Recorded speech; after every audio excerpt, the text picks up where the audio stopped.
Okay, hi, it's me again. I got a question. If a Doctor Who writer always intended something to be interpreted some kind of way, or had their own little headcanon, does that count? No, I'm seriously asking. Did Doctor Who and the Nightmare Fair ever happen in the continuity? They wrote and they released that story in the end, a couple different mediums even, but the Sixth Doctor still insists he never made it to Blackpool. So he doesn't remember that adventure. Question marks. When Rob Shearman goes down on the record claiming that Wilfred Mott is actually Frobisher in disguise, how seriously do we take that? The wiki will say no, that's an invalid source. That's not even a source. But I don't know, man. I want to humour it. In what logical way could Wilf from the Russell T Davies era possibly Frobisher the shape-shifting penguin? It wouldn't be the first time that Frobisher has met the Doctor in an elderly human form and not disclosed his true identity. Would that make Sylvia and Donna Noble part Whifferdale? Look, this is gospel coming out of a saint of Doctor Who's mouth. Robert Shearman said it. In the broadest strokes, that is an author's fictional creative idea. Maybe as a passing joke, maybe with authorial intent. We don't know why Robert Shearman said that Frobisher the Penguin is Wilfred Mott, but as fans, it's our sacred duty to at least consider it. Anyway, it's trivia time. First court of order today, did you know the TARDIS is half vampire?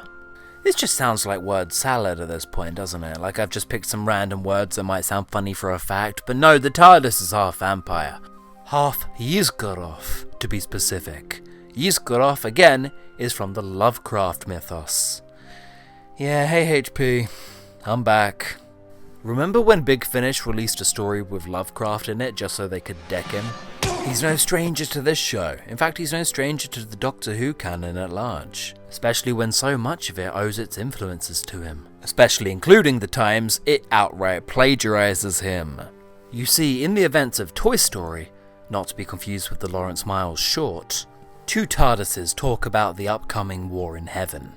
It's a little tricky to explain because of legal complications. Hell, that's Lawrence Miles all over. But this is a short story from the reprinting of a Bernie Summerfield book, using characters from the EDAs that would then go on to facilitate faction paradox.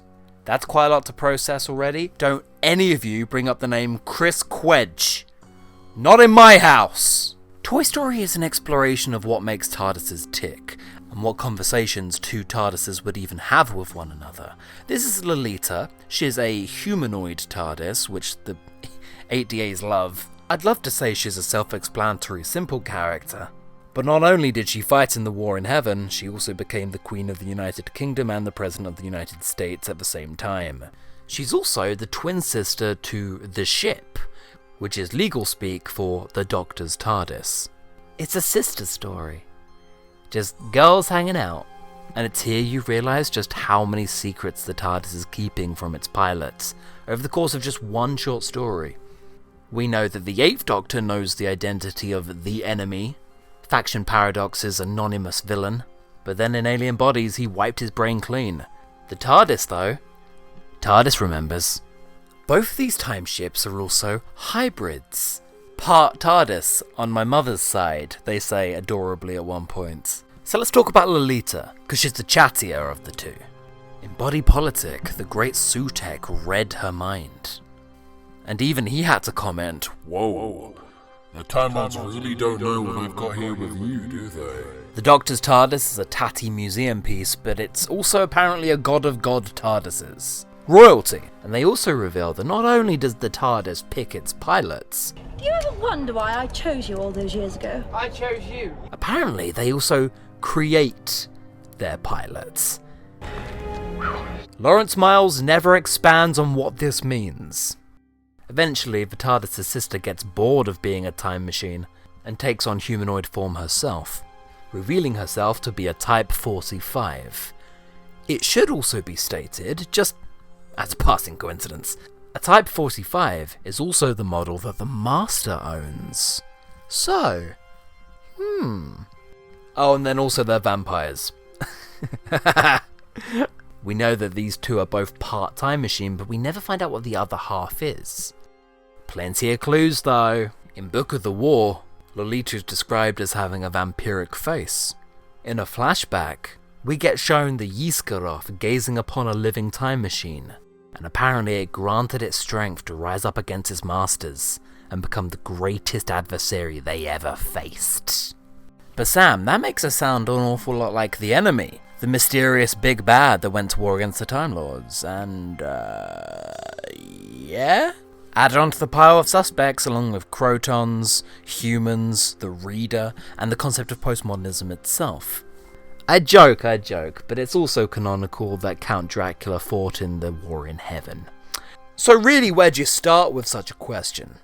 Lolita admits to her vampiric heritage, and by herself concluded the war between the vampires and the Time Lords. So, the TARDIS is half vampire, but for some reason it still helped the Doctor kill the Great Old One, leader of the vampires, in state of decay. Huh. Fair enough. Somehow, the Impossible Girl has found a way to do the canonical impossible. That's quite a feat for a young girl who jumped into all of the Doctor's timeline. She got splintered into all of the Doctor's adventures. No, really, every single one. Every victory turned into a loss. That's what the Grey Intelligence said. So should she be listed as the companion for every story? I think so. Moffat's haters would just love that. But Name the Doctor isn't really concerned with being a finale. So the sheer coincidence of the Doctor running into 3 different Claras, getting acquainted but just missing her all those other encounters, it raises questions, like where the hell are all the other Claras? And why haven't we met them? That's just it. You know what I'm gonna say? We did. This is Winnie Clarence. This Splinter is a student at Snowcap University.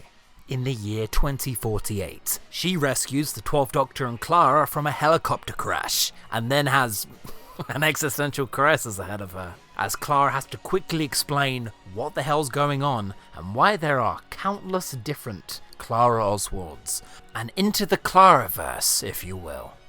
Turns out that not all of Clara's splinters died saving the Doctor, so some of them went on to live separate lives of their own. Does still make me think that every Clara story should involve her meeting a doppelganger. No? At the very least, she should be used to it. In Earthshock and Remembrance and New Earth, we've got Claras behind the scenes, influencing events just round the corner. Now, you know for a fact that Nicholas Briggs desperately wants to make 4 box sets of this fact. Jenna Coleman has standards. No, that's mean. Other splinters of Clara include a military officer in World War II, an Egyptian, perhaps even a monarch Nefertiti, a 51st century astronaut, a guardian on the Ark during the 57th segment of time, a member of the Happiness Patrol, an inhabitant of Atlantis.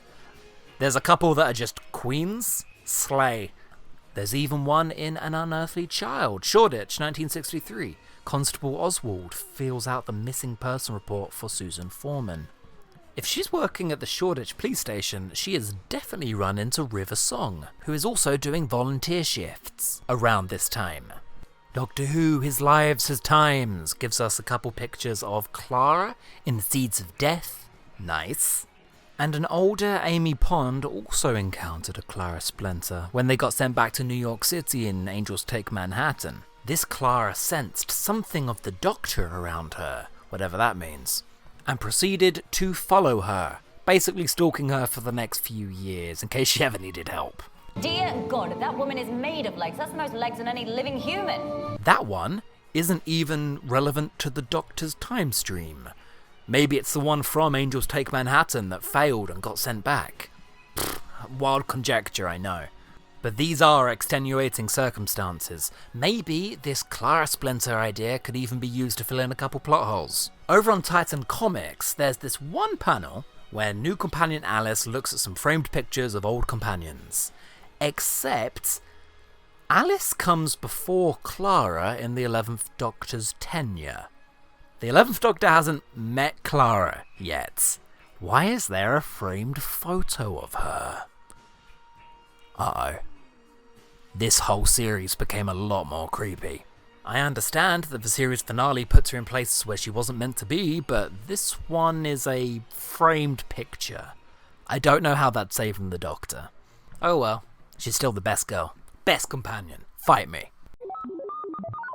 And fact number 3. Ooh, let's talk about that goo.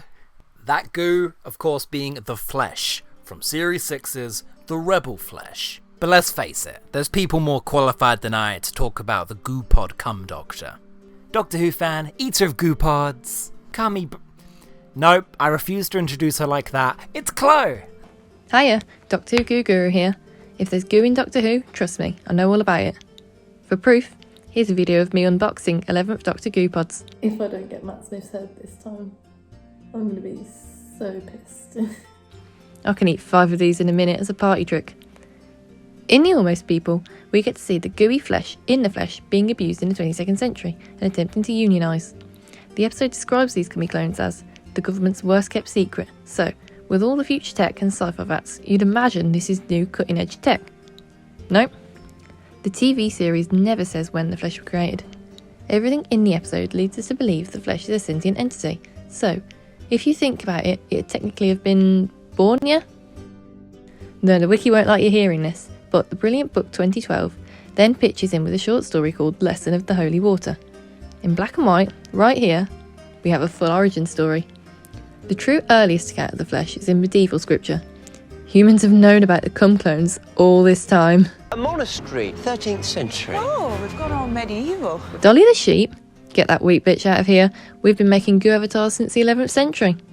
Now this book reckons the flesh was originally called the Well of Mother's Tears, which personally I think's way less sexy, but MILFs are not.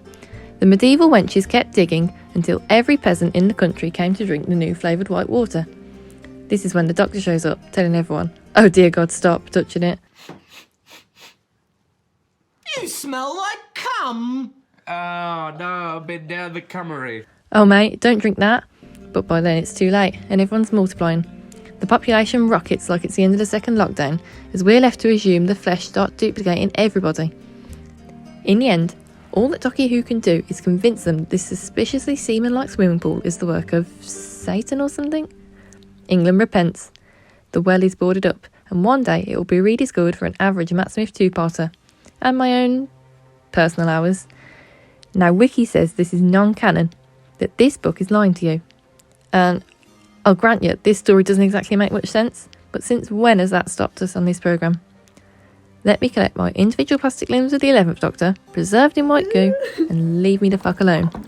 Ha ha ha, what a fun internet video. Show your dad. Thank you to my contributors, you can tip down there on Ko-fi, and thank you to Chloe, who is going to need a stomach pump after eating all of those flesh goo pods. They were not designed for human consumption.